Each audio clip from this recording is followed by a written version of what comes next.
Bonjour à tous, j'espère que vous allez bien. Je suis aujourd'hui accompagné de Alexis Tivoli. Coucou. C'est un ami acteur porno. Vous avez été hyper nombreux à me poser des questions sur ce milieu-là, la pornographie et là. Et du coup, je trouvais ça pertinent de l'inviter sur ma chaîne. Voilà, donc bienvenue à toi. Bah merci.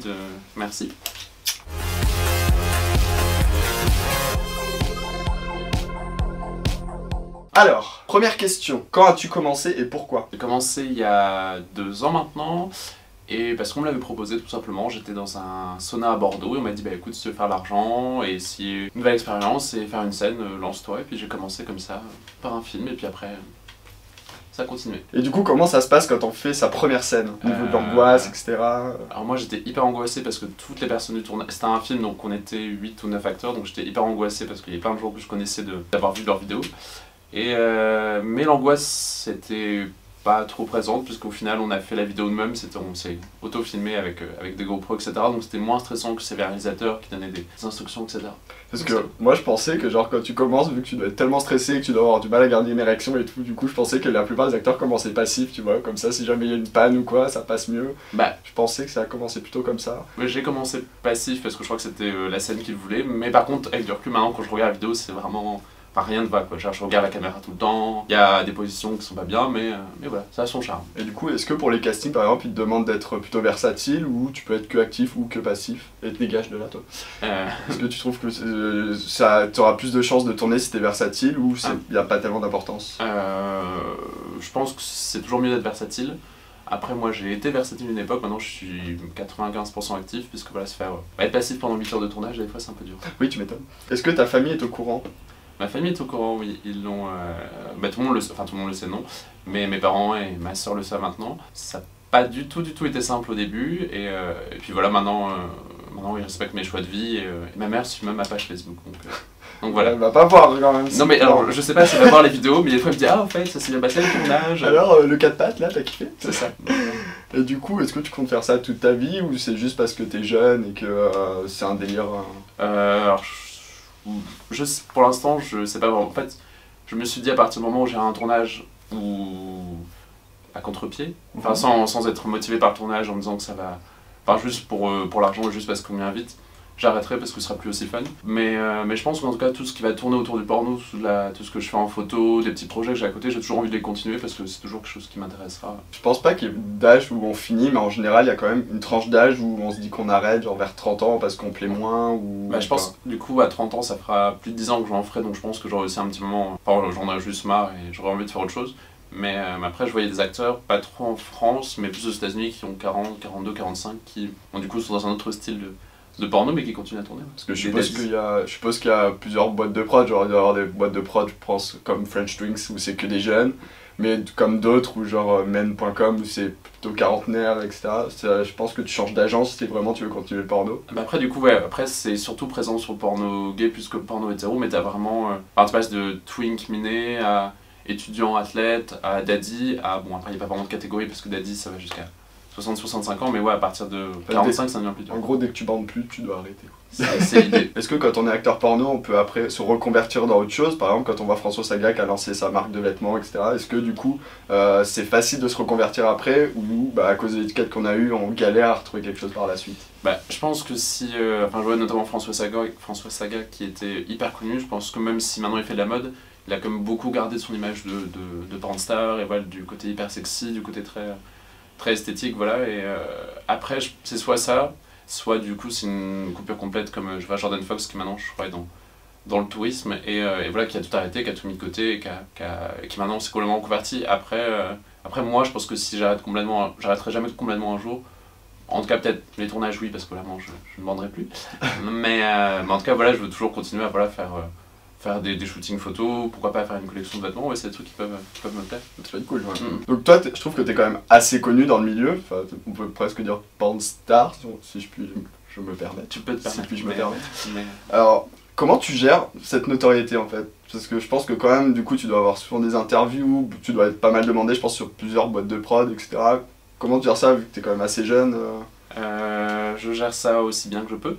Le niveau notoriété... En fait, je me rends pas forcément compte de la notoriété, enfin on s'en rend toujours compte avec du recul, mais des fois il y a des personnes qui m'envoient des messages en me disant tiens, je t'ai vu à Auchan, je t'ai vu faire la course, donc c'est assez bizarre, sachant que voilà, c'est le dimanche matin, pas caféiné, pas lavé. Mais du coup, ça casse un peu l'image de rêve. Je pense que bah, c'est bien, enfin, moi après j'ai la chance d'avoir, et je pense que c'est hyper important pour justement les jeunes qui veulent faire du porno, d'avoir des amis, plein d'amis que j'ai connus avant le porno et qui me connaissent voilà, sous ma vraie personne, et qui me remettent un peu dans le droit chemin et qui me disent, enfin qui m'appellent un peu qui je suis derrière l'image, voilà, tout le temps de l'image sexuelle, l'image de pornstar, et qui me disent voilà, genre ta vie c'est aussi autre chose, et c'est bien aussi des fois de pouvoir... En fait, ce qui est bien, c'est pouvoir faire une pause et de se couper un peu de ça de temps en temps. D'accord. Alors, une question peut-être un peu personnelle. Est-ce que du fait d'être acteur porno, des fois, eh ben, les mecs ne veulent pas forcément sortir avec toi, ou ne serait-ce qu'avoir un plan, parce que du coup, t'as l'image d'un acteur porno, et du coup, il y en a qui peuvent trouver ça genre dégueulasse ou déplacé ou...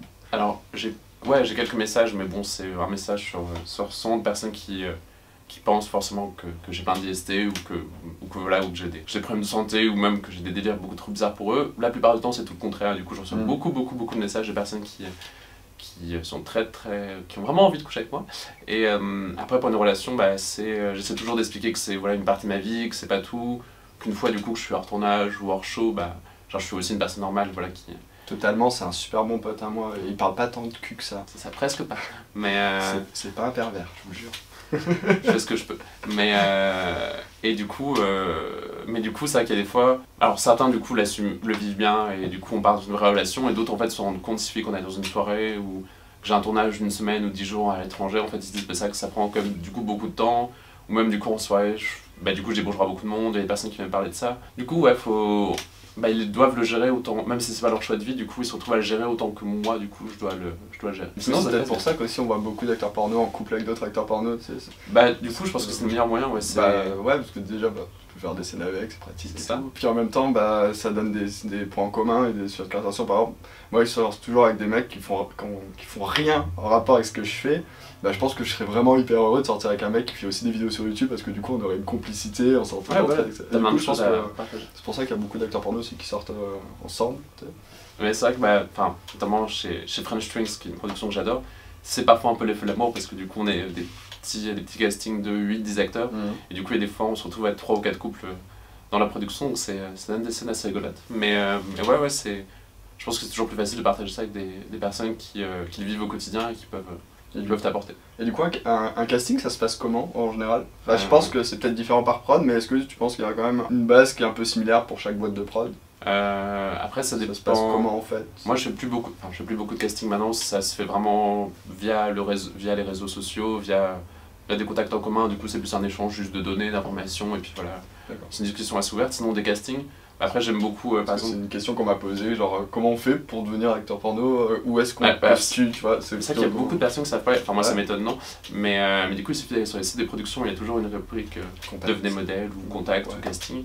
Et donc on demande des photos, des informations. Après par exemple French Twins, du coup, bon, j'ai pas d'accent chez French Twins mais je vends un peu le truc. Vas-y t'inquiète, ils sont gentils French Twins. Mais du coup ce qui est très bien c'est que derrière tout l'aspect, voilà, ils demandent des photos, ils demandent est-ce que sexuellement t'as envie de tenter de nouveaux trucs. Ils demandent aussi voilà, comment tu vas gérer ça après, est-ce que t'as d'autres projets à côté, est-ce que tu te sens prêt à le dire à ta famille, et voilà c'est des vraies questions qu'en fait une fois que t'as sensor ou au bout de 6-8 mois de tournage, tu te poses vraiment parce que là t'as besoin de savoir vers où tu vas quoi. Et quand est-ce qu'on se met à poil? C'est quand qu'on se met tout nu? C'est quand qu'on enlève nos vêtements? C'est quand qu'on fait une sextape? Pour rebondir sur la question, est-ce que tu auras un conseil à donner pour un jeune qui veut se lancer dans le porno, histoire qu'il se fasse paniquer par rapport au contrat, à l'image? Voilà, se paniquer. Jeu de mots. Mais normalement ça va arriver si tout se passe bien. Tous les jeudis soirs au Paname, Andrew Gray, bonsoir. Voilà, de regarder un petit peu ce que fait la production, l'image qu'elle a sur les réseaux sociaux, sur internet, de voir les vidéos qui sont produites et puis d'essayer de contacter les acteurs qui sont déjà présents et de leur poser des questions sur l'atmosphère, sur déjà le cachet, la rémunération. Voilà, première chose, et puis aussi après de se dire en fait, voilà, une fois que j'aurai tourné une scène, 2 scènes, est-ce que je vais en tourner plus? À côté mon vrai métier, à qui je le dis, est-ce que je me lance vraiment à fond dedans, et même si on garde comme son premier emploi du coup, de partir à fond dedans et de se dire voilà, je développe vraiment une image, j'essaie de faire des projets à côté, de faire des shows, etc. Et voilà, après moi mon conseil c'est de se donner à fond et de partir là-dedans et de se dire... Après c'est comme dans tout, faut toujours se donner à fond dans ce qu'on fait, que ce soit dans le porno, dans la vidéo, dans la vente, dans tout ce que... C'est une belle leçon de vie. Exactement. Au niveau des contrats aussi, je sais que l'image normalement c'est 99 ans je crois, où ils ont le droit d'utiliser ton image. Donc faites bien attention à ça aussi quand même. C'est pas des contrats avec le diable, mais c'est... Non, c'est... Après voilà, on peut signer un contrat, c'est... Ils ont le droit à ton image. Voilà, DVD en ligne, et enfin voilà, sur tous les supports potentiellement ils peuvent le revendre à d'autres personnes. Donc voilà, imaginez que quand on filme même une petite vidéo pour une petite production, il y a 100% de risque qu'elle se retrouve sur 10 autres sites et que voilà, ça circule. Faire attention. Une question, sans que tu me dises combien tu gagnes, sans me dire le chiffre que tu peux gagner grâce à ça, est-ce que tu trouves que le porno c'est bien payé pour ce que c'est ou pas? Est-ce que c'est genre un bon plan si vraiment on veut se lancer là-dedans pour gagner beaucoup d'argent, ou c'est juste plutôt pour se dépanner, ou enfin est-ce que ça gagne bien d'être acteur porno ou pas? Sans donner de chiffres parce que c'est privé, c'est confidentiel. Mais... Honnêtement, pas forcément. Pour moi, la première motivation, c'est de vouloir vraiment se créer une identité parallèle, de vouloir faire les vidéos, de vouloir avoir une expérience sexuelle. Vraiment, c'est ça la première motivation. Parce qu'après, si la première motivation c'est l'argent, moi je prendrais plus un deuxième boulot où je ferais du coup. Enfin, concrètement, les personnes qui sont par exemple escortes, du coup travailleurs du sexe, gagnent plus et plus facilement et plus rapidement que quelqu'un qui est acteur porno. Mais bon, après voilà, c'est pas la même motivation, c'est pas le même délire. C'est assez similaire avec le métier de youtubeur, les gars. C'est ça. Mais tu peux te faire de la thune, mais avant que vraiment tu puisses en vivre, va falloir t'en prendre limite. Hein. C'est l'idée. Mais... ça. Bon, après, je suppose qu'après, par rapport à la notoriété que tu as sur les tournages, tu es plus cher. Après, tu peux commencer à partir d'un certain moment à négocier du coup tes cachets. Voilà, après, c'est toujours la même, enfin pas la même pression, mais à partir du moment où tu négocies, on attend pas beaucoup de choses d'un nouvel acteur, mais à partir du moment où tu dis bah voilà, je voudrais le double de ce que demande un nouvel acteur, on va aussi attendre le double de ton tournage, plus de technique, plus d'endurance, plus d'expression, et voilà, où tu sois prêt à faire des choses du coup que tu n'aurais pas fait forcément pour ton premier tournage. Comment ça se passe si tu vois que tu n'arrives pas à jouir? Alors normalement, moi j'ai pas de soucis, mais voilà. Mais après, ce qui arrive quand on fait si une éjaculation qui arrive trop tard, trop tôt, si on a besoin de faire des photos de l'éjaculation, on peut faire des fausses éjaculations. Ah, le truc avec une pipette cachée. Plein de techniques. Alors moi j'ai vu du lait concentré déjà. Et, du Nestlé. Du Nestlé. Pour le coup c'est le meilleur parce que le reste non, c'est du Gaviscon qui est vraiment dégueulasse. Ou du gel siliconé un peu gris qui du coup a gardé en bouche pour mimer par exemple une éjaculation buccale et vraiment immonde. Alors, on va faire le c'est ça. Mais quand tu regardes une demi-heure en bouche pour refaire 3 fois la scène, tu te dis c'est délicieux.